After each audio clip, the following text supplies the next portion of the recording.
China has been rushing to develop a vaccine for the CCP virus, but the country's scandal-plagued vaccine industry is causing concern over the quality of their products. Countries hit the hardest by the virus seem to share one common thread. Today we take a look at the Netherlands, which has one of the higher death tolls.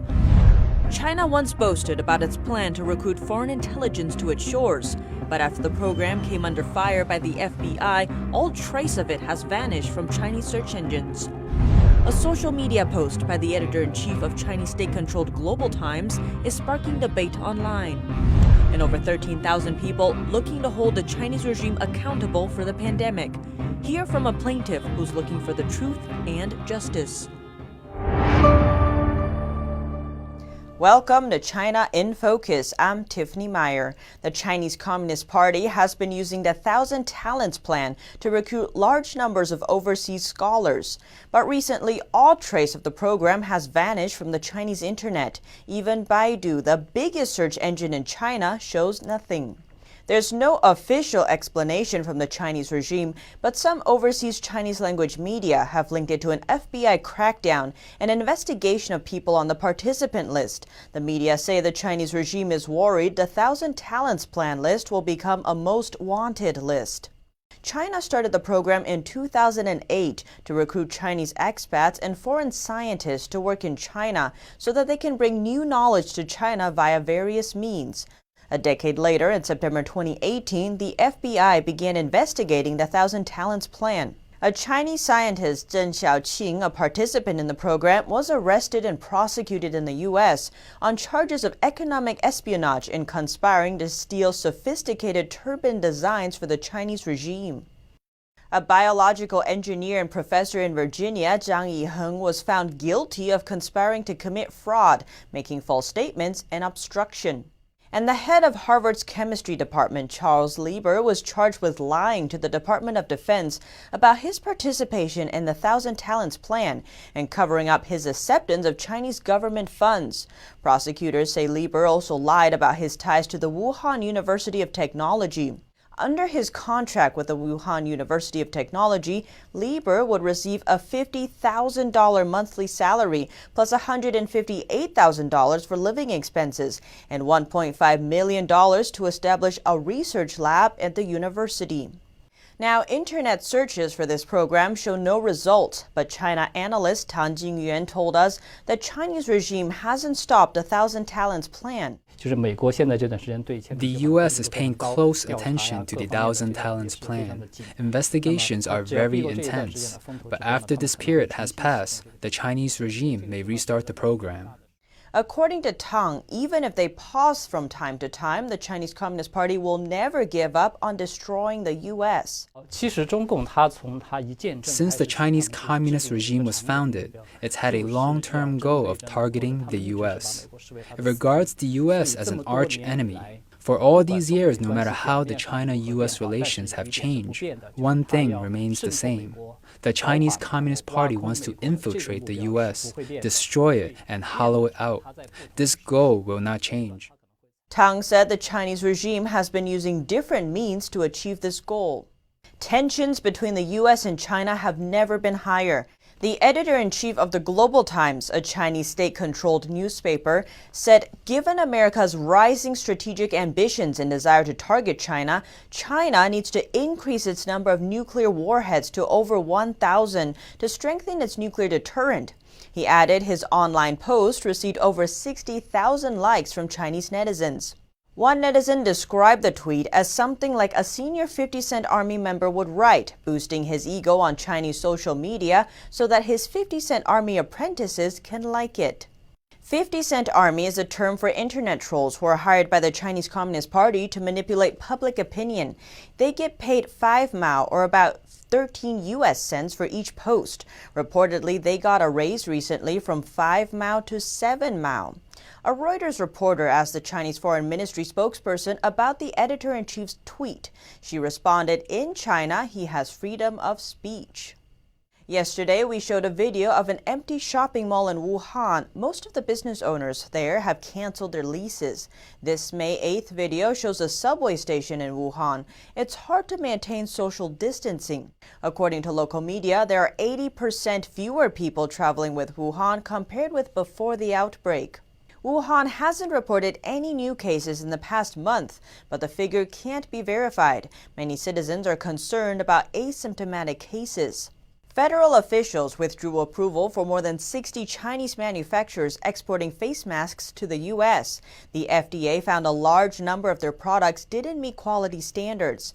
Last month, it decided to allow imports from manufacturers whose masks hadn't been tested by U.S. authorities, but had been reviewed by an independent lab.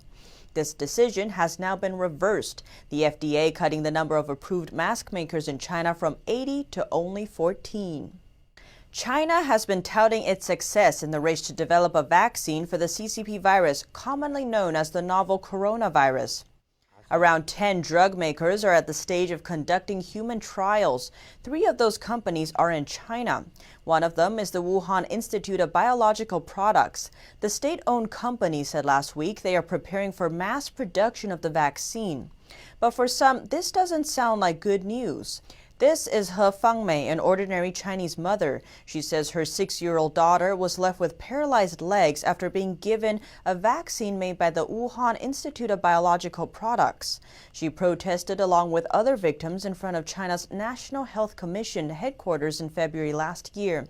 Instead of being answered, she was arrested for picking quarrels and stirring up trouble and detained for 10 months. China's vaccine industry has been plagued by scandals. From 2007 to 2018, at least 13 major manufacturers in China were found to be producing defective vaccines causing severe side effects. In some cases, hundreds of thousands of faulty vaccines were disseminated.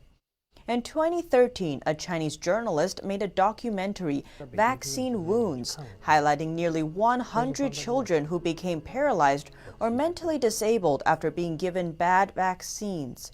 Authorities have generally taken little action against the offenders. In some cases, companies simply changed their name and continued to operate as normal. Meanwhile, whistleblowers and parents who spoke up were often punished. For example, in 2010, a journalist revealed that over 100 children in Jiangxi province either died or became sick after being given vaccines. The article sparked huge public outcry in China. Provincial officials denied there were any problems with the vaccines. Meanwhile, parents demanding answers were threatened by authorities not to make small troubles. The journalist was fired and the chief editor at the state-run newspaper was removed. Chinese officials have publicly called vaccine quality problems a red line that cannot be crossed. Yet drug makers have repeatedly crossed that line without facing significant consequences. Why is China's pharmaceutical industry so lacking in accountability? Because all the major players are either state-owned companies or companies owned by people with close ties to high-ranking Communist Party officials. The Wuhan Institute of Biological Products, that's currently developing a virus vaccine, has been involved in multiple scandals. The most recent one was in 2017. Over 400,000 DTP vaccines were found to be defective. Children in China can't start school without being given the DTP vaccine cocktail for diphtheria, tetanus, and whooping cough. The scandal provoked anger and panic among Chinese parents. The Wuhan company produces 80% of China's DTP vaccines. State authorities stated the contamination was caused by a rare accident and that 99.6% of China's vaccines pass inspection. Fines were imposed and company officers were allegedly punished, but no details of the actions were ever given. There has also never been reporting on what happened to the children who received the vaccines. Some Chinese officials have been removed from their positions in the wake of scandals, but very often they are later given a new position. For example, Sun Xianze, responsible for drug safety during the DTP scandal, was in charge of food safety during the 2012 scandal involving contaminated baby formula. Chen Bingzhong, a former senior official from China's National Health Commission, said it's ironic that China claims to be leading the race to find a vaccine in the current pandemic. He says toxic vaccines have harmed or killed tens of thousands of children in China. Yet there's a lack of punishment, compensation, or apology. So this is the precedent we are looking at here. Now China is again developing vaccines. How can it be trusted? Since being released from prison, He Fangmei has continued seeking justice for her paralyzed daughter. On Wednesday, she walked to Beijing to appeal to the authorities. I'm so tired. My legs are shaking. On the road, I passed through many villages. I was very scared. There are graveyards on my way, and wild dogs chase me. Sigh, I don't know how to describe my feeling.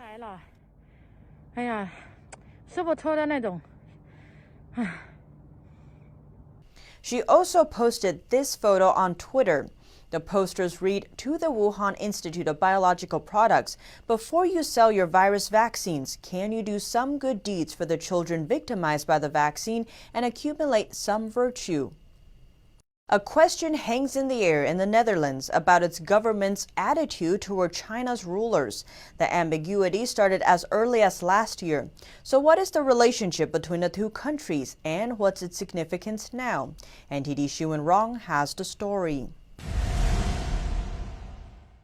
In March, the Netherlands joined the countries in rejecting medical supplies made in China. The Dutch Health Ministry was forced to recall 600,000 face masks from the hospitals. Their statement said the masks shipped from China had a KN95 certificate, but they did not meet quality standards. China's foreign ministry spokesperson reacted the following week. She claimed the Netherlands had ordered the wrong masks, saying they're not for surgical use, stating the Chinese manufacturer informed the Netherlands before the masks were sent. The Dutch government did not respond publicly until China's premier had a phone call with the Dutch prime minister in the same week. Prime Minister Mark Rutte said he thanked China for its, quote, solidarity and all the support it provides with high-quality medical equipment. It's not the first time the Netherlands has displayed an ambivalent attitude towards China. The Dutch government has been struggling with how to deal with China and still is. In 2019, Dutch security agency AIVD warned the Netherlands' high-tech sector about corporate espionage by the CCP. In the same year, Chinese-founded U.S. tech firm Ixtal was found guilty of stealing IP from Dutch company ASML, resulting in hundreds of millions of dollars in losses. ASML is the world's leading manufacturer of chip-making equipment, and China is an important market for them. The incident in 2015 involved 2 former Chinese employees from ASML. After leaving ASML, they co-founded a competitor company called Ixtal, based in California. A year after Ixtal was founded, it started luring away ASML's clients, including Samsung. Ixtal's parent company is based in Beijing. According to research from Dutch newspaper Financieel Dagblad, the Chinese ministry had given subsidies to the parent company. The subsidies were meant for a project to boost China's position in the chip machinery market, of which ASML is the current market leader. The ASML case increased widespread public concern about using technology from mainland China. The Dutch House of Representatives immediately called on the government to ban Huawei equipment in the construction of its 5G networks. The U.S. ambassador to the Netherlands had repeatedly warned about Huawei's security risks, but in April of the same year, the Royal Dutch telecom provider KPN still decided to collaborate with Huawei, saying it will only use Huawei in non-critical parts of the network. While debate continued in the House of Representatives, the Dutch government released a China strategy the next month. They said the strategy adopted a constructive and critical position on China in terms of security and technology, but it did not state its position on Huawei's participation. When the reporter asked the Dutch Minister of Foreign Affairs why Huawei wasn't mentioned, Minister Stef Blok said, It makes sense not to advertise for any company in a strategy. The Netherlands has been China's second largest trade partner within the EU for most of the past 17 years. China often calls the Netherlands the portal to Europe, because the Dutch hold the largest seaport in Europe and third largest airport in terms of cargo transportation. The Netherlands became an important location for China's Belt and Road Initiative. In 2016, the Chengdu-Tilburg-Rotterdam Express was officially opened as part of China's massive infrastructure Belt and Road Initiative. Partnered with Dutch company GVT Group of Logistics, it became the fastest and only direct freight railway from China to the Netherlands, connecting Tilburg, the logistic portal in North Brabant, to Rotterdam to China several times a week. Together with the Belt and Road Initiative, China's largest state-owned shipping and logistics company slowly took over Europe. China COSCO Shipping is a major investor in European container terminals. It has stakes in container terminals in the Netherlands, Belgium, Spain, Italy, and Greece. In 2016, China's COSCO Pacific bought a 35% stake in Rotterdam's Euromax container terminal for $143 million. The Belt and Road Initiative has opened a pathway to China, but also brought the Dutch an increasing trade deficit. Local media reported in 2018 that all containers from China were full, but containers to China were only filled about 40%. Statistics from Netherlands CBS show that from 2016 to 2018, Dutch exports to China grew from $11 billion to $13 billion, while imports from China grew from $38 billion to $42 billion, causing a deficit growth of about 20%. Following the Tilburg Express, Dutch logistics company Mueller opened a new freight route in 2018 from Amsterdam to China's Zhejiang province. A transportation consultant said in an interview with Dutch radio and television broadcaster Avrotos that there are also drawbacks to the Belt and Road Initiative, that it will give China even more economic and political power. Dat je sterk ziet dat dit een Chinees. You have to comply with Chinese rules and Chinese law, the highest authority being the court in Beijing. These are different rules than we are used to with free trade in the West after World War II. The China-Dutch relation is especially important for the Netherlands consumer market. The Netherlands-China strategy says the Dutch government has been naive towards China in terms of trade.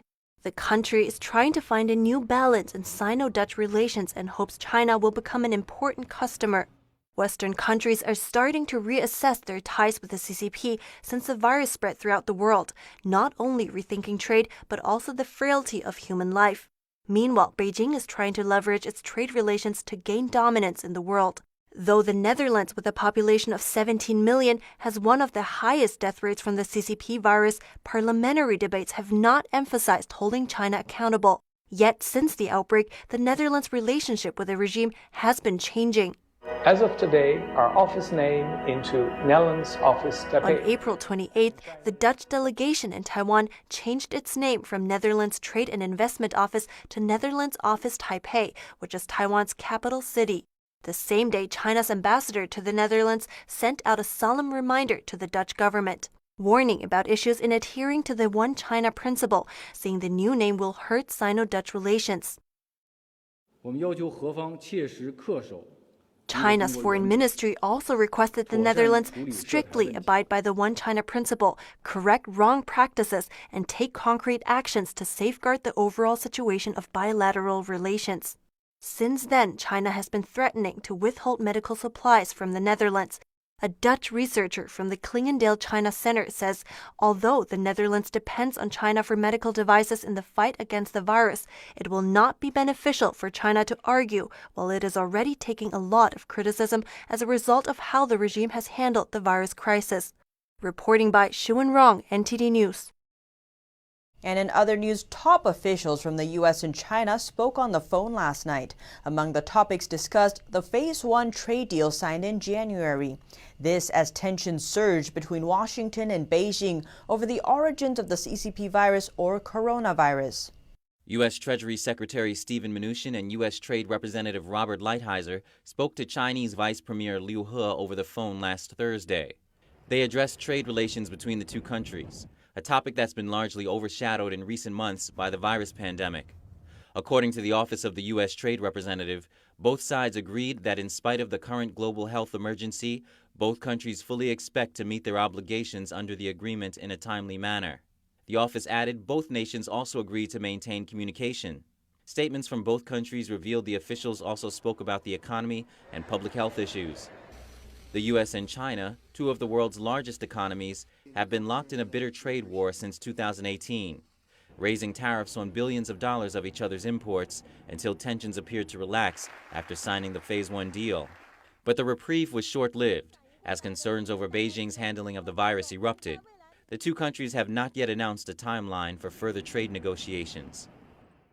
In a class action lawsuit, over 13,000 people are looking to hold China accountable for the pandemic.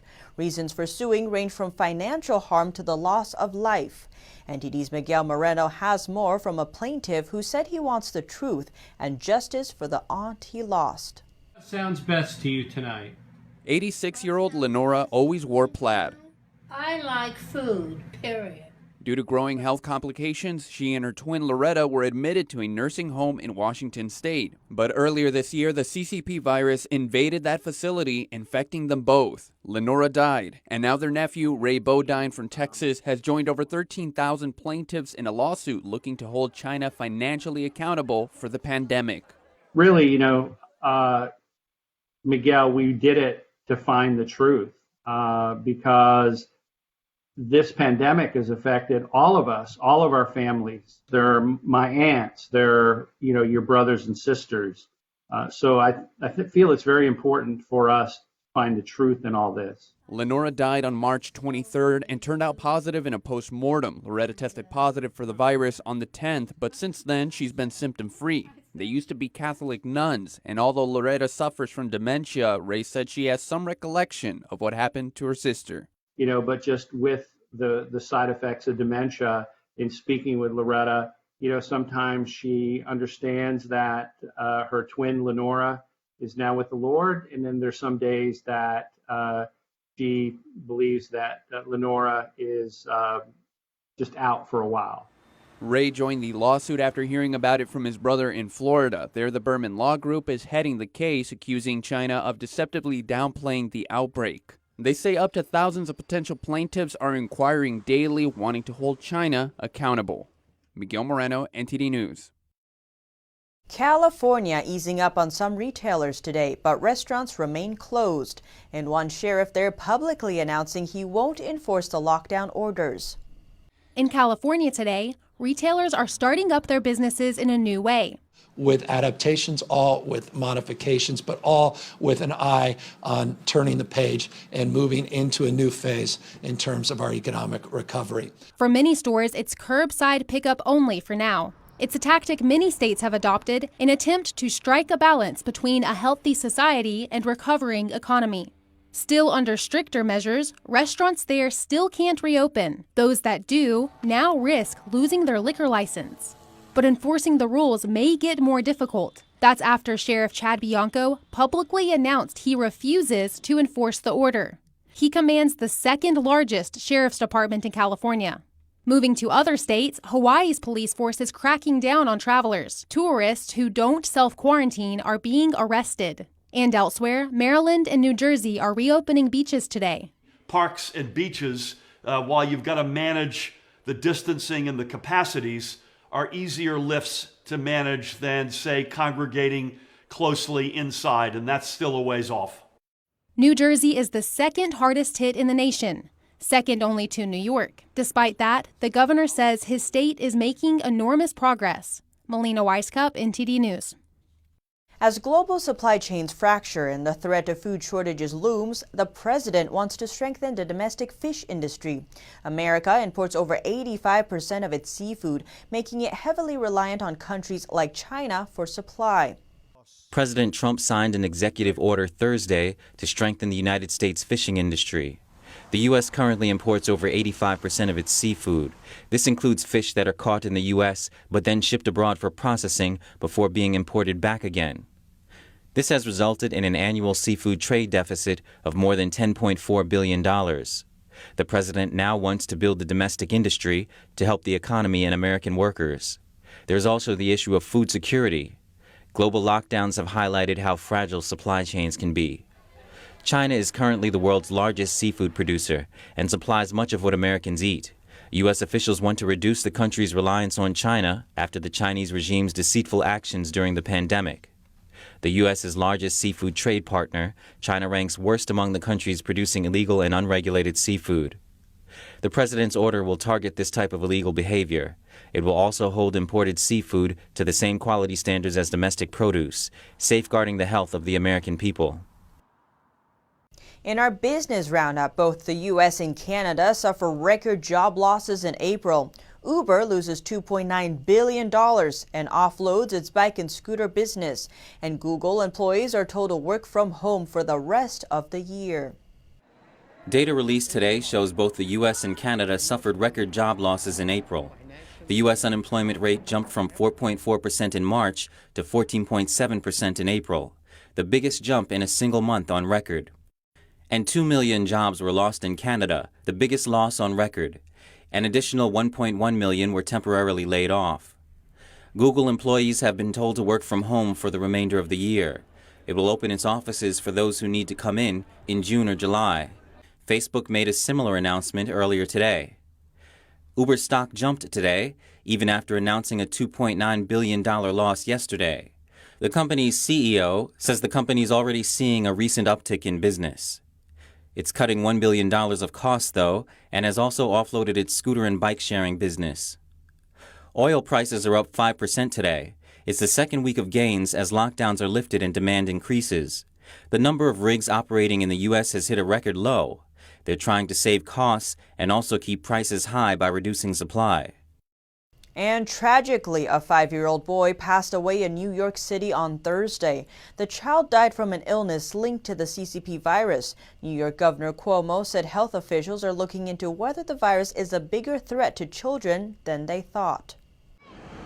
On Thursday, a 5-year-old boy passed away from a rare complication caused by the CCP virus. New York Governor Cuomo said his state's health officials are examining whether children might be at a higher risk than previously thought.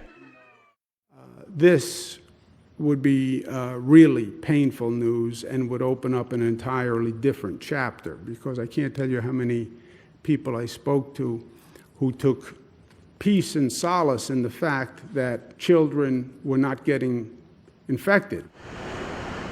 The governor said there have been 73 reported cases in the state of children exposed to the virus becoming severely ill. The children exhibited symptoms of Kawasaki disease and toxic shock syndrome, with inflammation in their blood vessels. So caution to all people who, again, may have believed that their child couldn't be affected by COVID.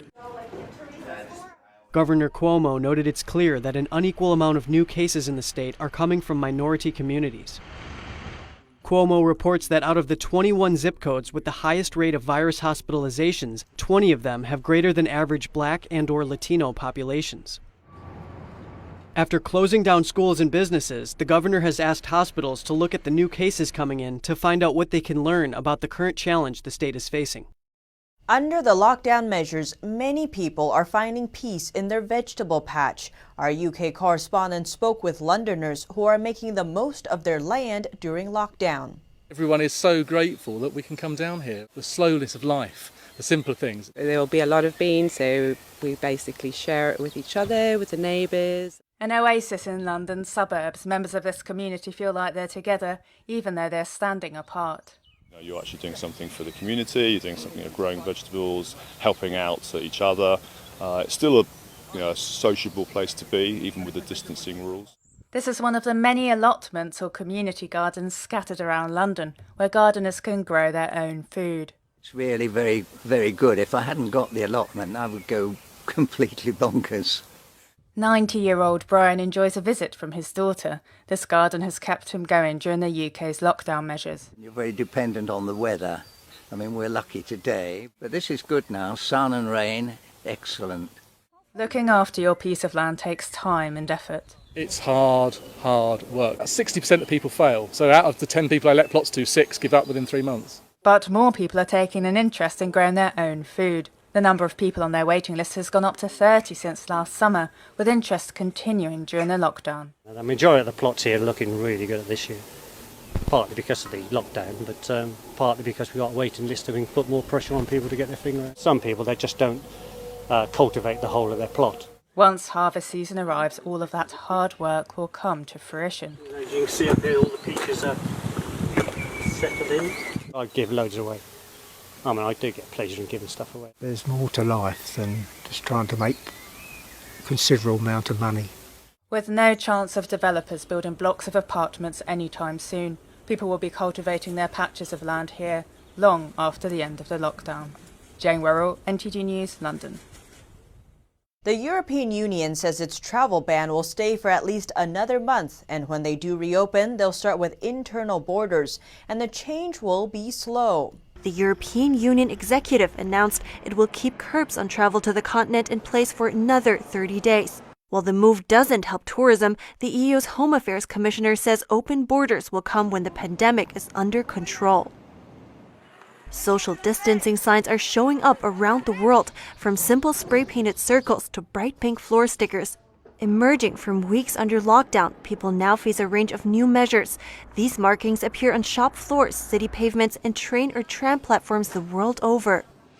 And in Turkey, caravan sales are surging as people gear up for a summer season overshadowed by the outbreak.